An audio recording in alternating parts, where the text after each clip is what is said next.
today's GIC Talk host. I'm glad to be here as today's host.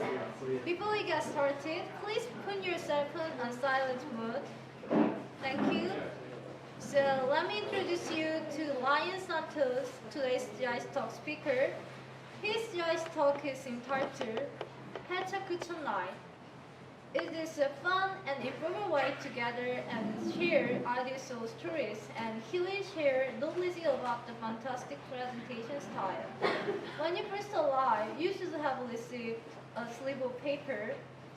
You're welcome to write down your questions on this paper, which will be answered by Ryan during our Q&A portion of today's GIC Talk, led by Rebecca, one of our English-speaking GIC Talk volunteers. Now, without any further hesitation, please welcome Ryan with a great round of applause.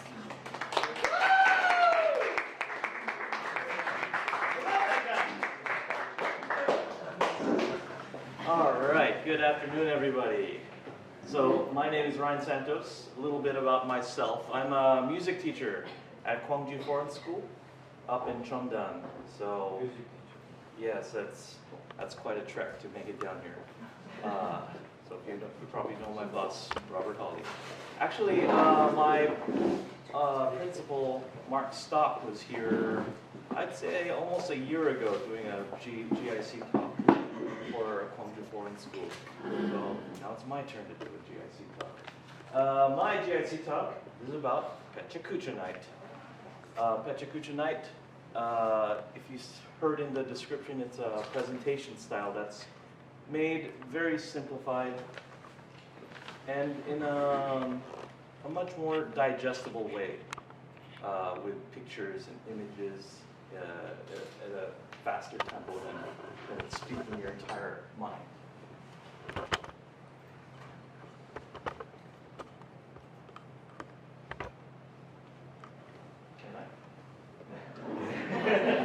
What is Pecha Kucha? Pecha Kucha is 20 images or 20 slides done for 20 seconds each. So that gives you a tempo to move forward. This is done, started by two architects who I'll talk about very soon here. Because in architecture there's so many aspects to talk about. You know, ceilings, doors, windows, floors, walls, curvatures. You know, do you want a vaulted ceiling? Do you want a ceiling that's this way? So, in order to curb the amount of speaking, they would just choose 20 important things and talk about it for 20 seconds instead of just talking about ceilings for 45 minutes. You know, because they could go on forever. So instead, they just limited them to that. This format allows people to, you know, that speak too much to speak very precisely, as well as for people who don't talk enough. If they just get to the point, well, in about 18 seconds, the slide's going to change anyway, and they'll have another two seconds to speak. So that's Pecha Kucha, 20 by 20. Here are the founders, and I don't know if you can read them. Mark Dytham is on the left here, and Astrid Klein. Mark Dytham is an Englishman who grew up in England, studied architecture, and Astrid, I think she's French born. She was born in Germany. No, German parents, born in Italy, studied in France, and met Mark in England. They both studied architecture together, and then in 1991 moved to Japan and opened up their own architectural firm. So they've been working together for a really, really long time. Here, they've got a lot of buildings that they made together with some very high-profile names, such as over here we have the YouTube space that they helped develop. The YouTube space is, if you wanted to become a YouTuber, professional YouTuber, this space has like green rooms and rooms for you to borrow cameras, audio equipment, all kinds of things. And I think I remember a while ago there was a YouTube orchestra where a big named composer composed this piece and had everybody perform it all together. And this is probably one of them. Anyway, down here we have the R3 Umishima building. A lot of architectural things going on here with natural sunlight coming in. You have sunlight from the wall. Oh, thank you. You're welcome.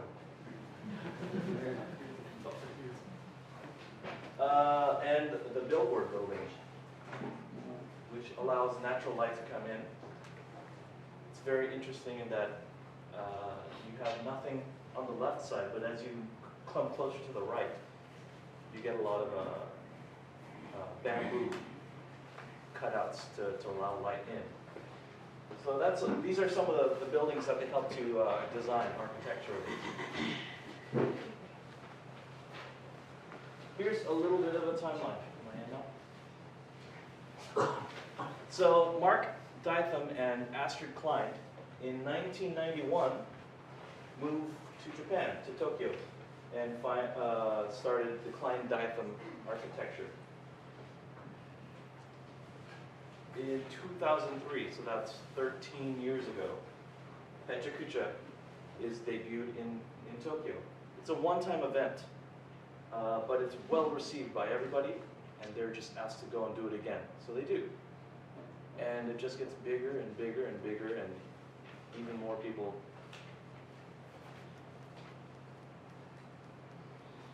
Pecha Kucha, by the way, is Japanese for the word chit-chat.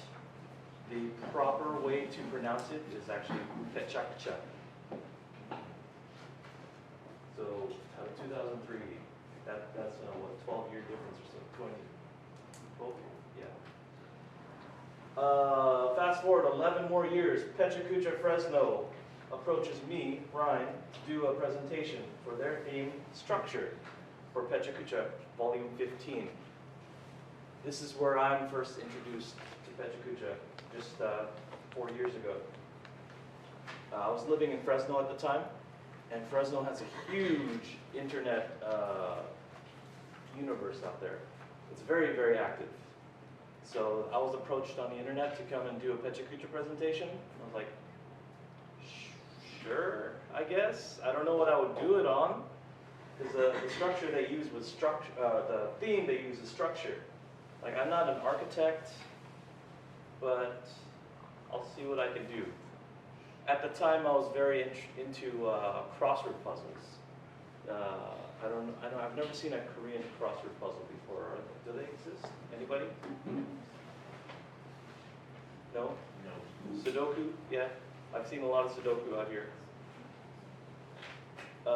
Anyway, so at the time, I had a girlfriend who was very obsessed with crossword puzzles, and we'd do crossword puzzles together. We'd solve them during breakfast, we'd solve them in bed, we'd solve them, in restaurants, we'd solve them at the coffee shops, wherever.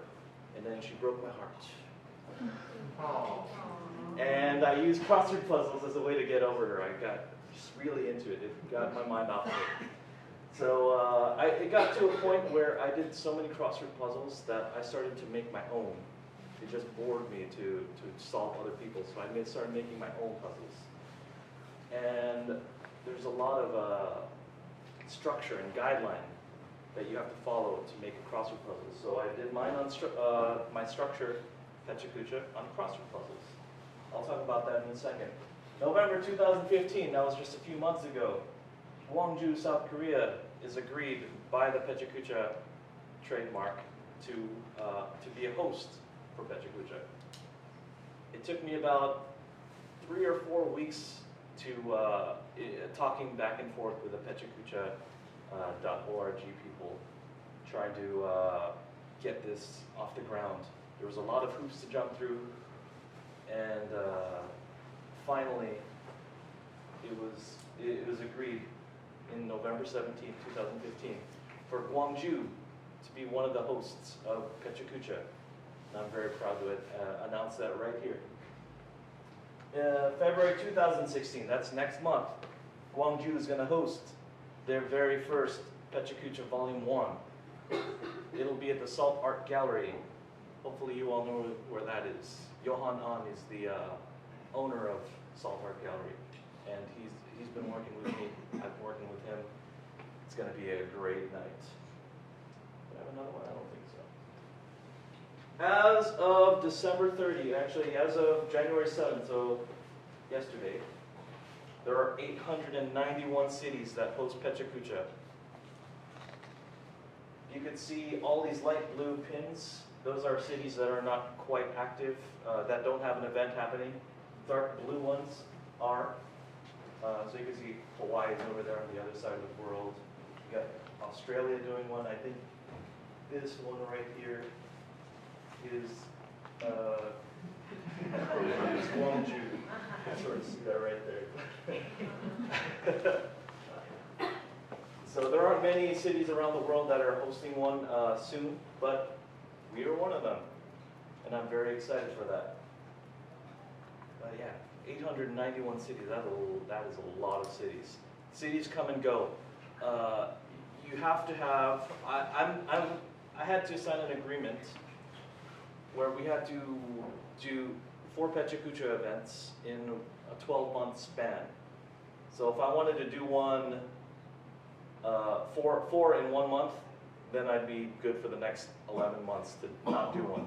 But I want to sort of spread these out. If I wanted to do once a month, I could do that too. But I'm thinking just whenever we can.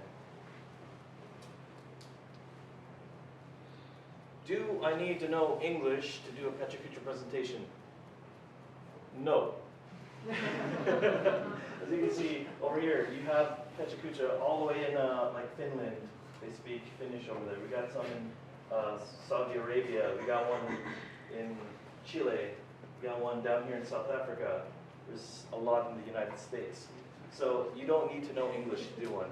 You have English speakers in like Chile who do one. You got people in China who do one. People in Tokyo. The one in Tokyo, you got a nice mix of people who do English presentations and you have Japanese presentations. And you know, it's not just English or Japanese out there. You got like Spanish presentations as well. So the more, the merrier. If you'd like to do a presentation in Korean, you are more than welcome to approach me and do one.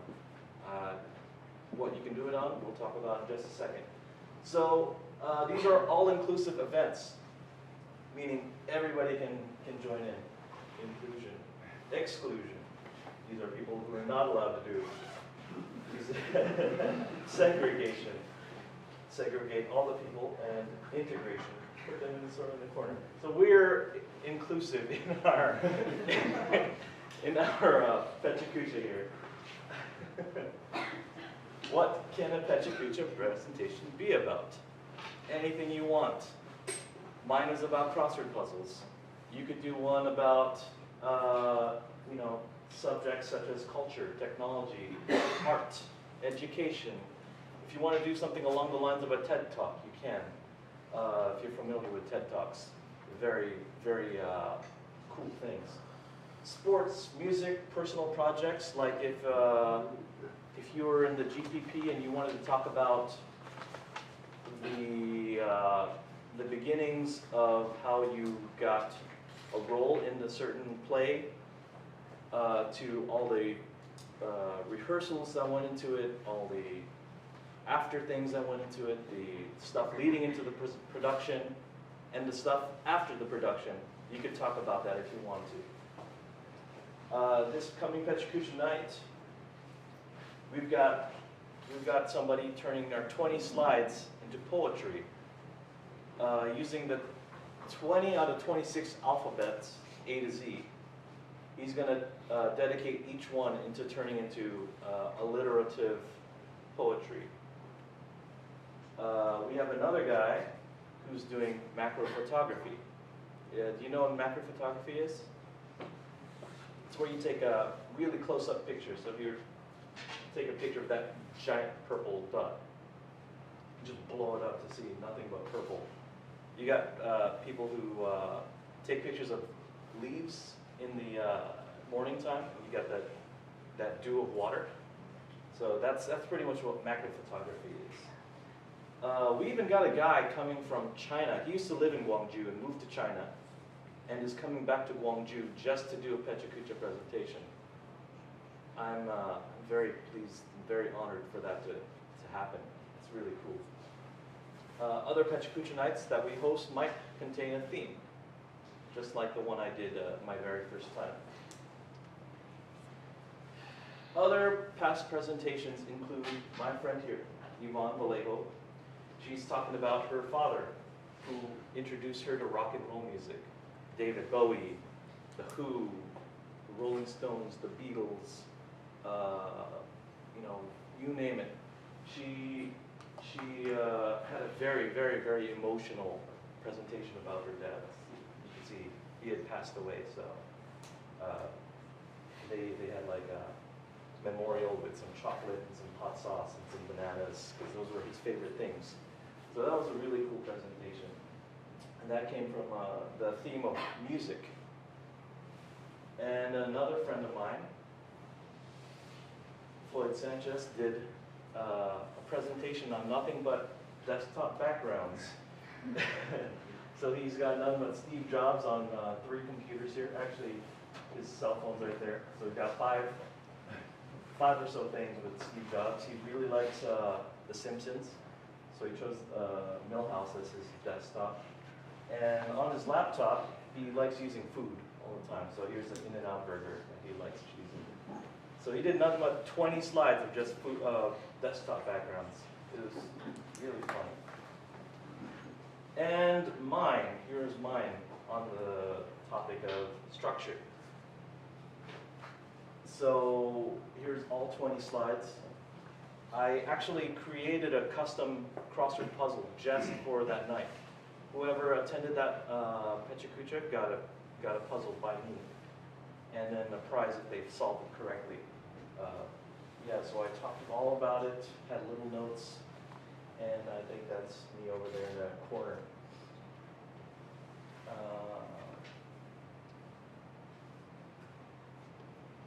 I like the Pecha Kucha format a lot.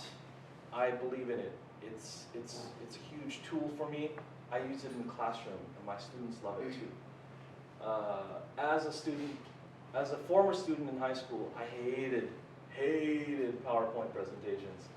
They were just the bane of my existence, because you had to be thorough.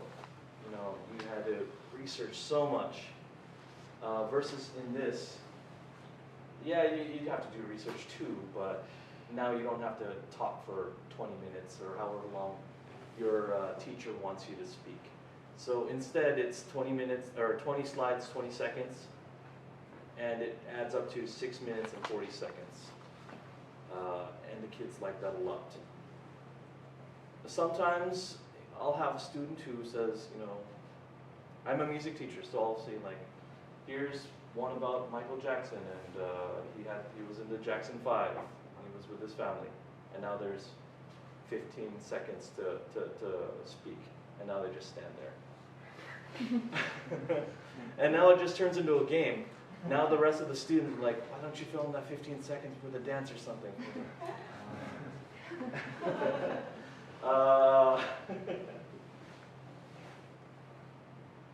As well, you know, we don't really use words in the Pecha Kucha.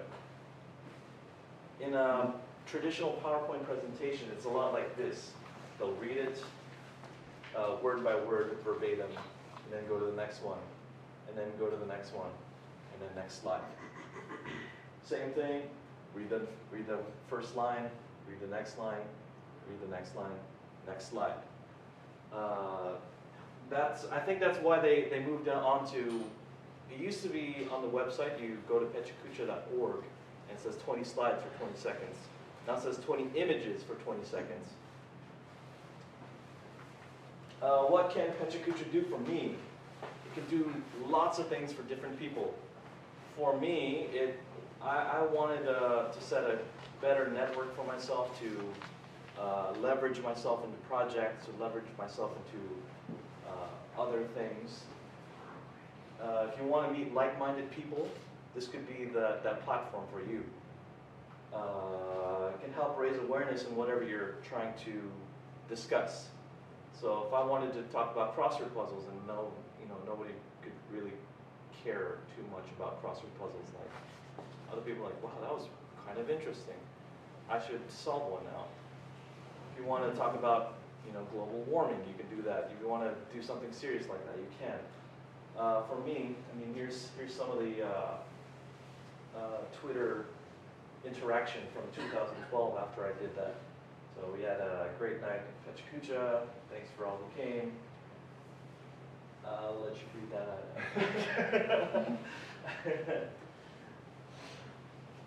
Yeah, just so I had a good time imposing my will of crossword puzzles.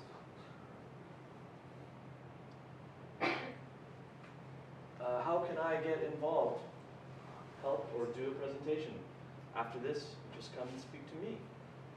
I also do have a Facebook for Pecha Kucha. It's I think facebook.com/pechakucha.gwangju. Or you can go to Twitter, which is still sort of non-existent, Pecha Kucha _GJ. We can open this up now to questions. So if you've got any questions, I'd like to hear them. Yeah. Hey, are there any issues with, like, if you get a picture from the internet, is there ever going to be issues with trademarking and stuff like that? I don't think so. Oh, another thing. pechakucha.org. If you go there, you can see a whole bunch of presentations by other people. I forgot to mention that. You can see presentations by other people from around the world. They pick the best, and you get to see people who don't really have anything, any leverage in the world, to people who created skyscrapers in Dubai. So you get this huge mix of people. Again, February 13, 2016, next month, is our first Pecha Kucha at the Salt Art Gallery. Please attend. Please have a presentation. Okay, so we will open again. Questions?